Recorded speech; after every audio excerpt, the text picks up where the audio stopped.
ക്ഷമിക്കും എന്ന വിശ്വാസത്തോട്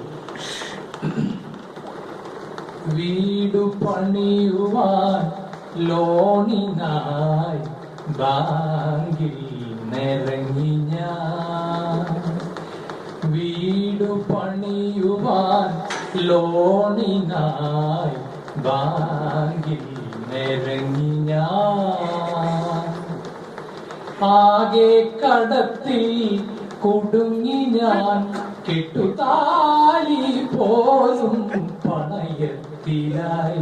കഷ്ടകാലം കഷ്ടകാലം കഷ്ടകാലം. 5-6 ലോഡു കല്ലിറക്കി റോഡരികിൽ യൂണിയൻകാരുമായിട്ടോടക്കി. കമ്പിയും സിമന്റും ഞാൻ കടം വാങ്ങി അടിച്ചു. ആകെ ചരലിനായിട്ടലഞ്ഞു.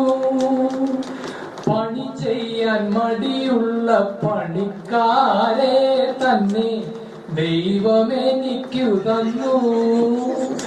നീണ്ട 4 കൊല്ലമീ പണിക്കാരു പണിതിട്ടും വീടിന്റെ തറ പോലും തീർന്നിട്ടില്ല.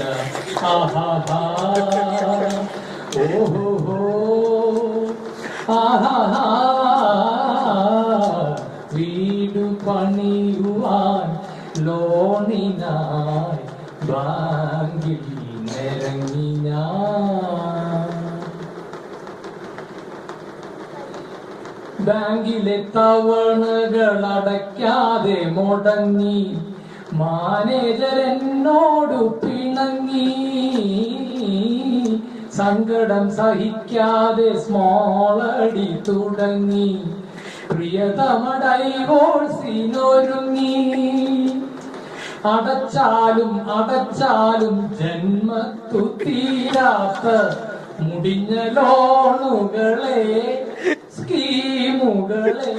എന്റെ 4 സെന്റിലെ പ്ലാവിന്റെ കൊമ്പത്ത് 4 മുഴം കയറിൽ ഞാൻ തൂങ്ങിക്കോട്ടെ. ഓഹോ ആഹാ. വീടു പണിയുവാൻ ലോണിനായി ബാങ്കിൽ നിറങ്ങി ഞാൻ. ആകെ കടത്തിൽ കുടുങ്ങി ഞാൻ, കെട്ടുതാലി പോലും പണയത്തിലായി. കഷ്ടകാലം കഷ്ടകാലം കഷ്ടകാലം. Thank you.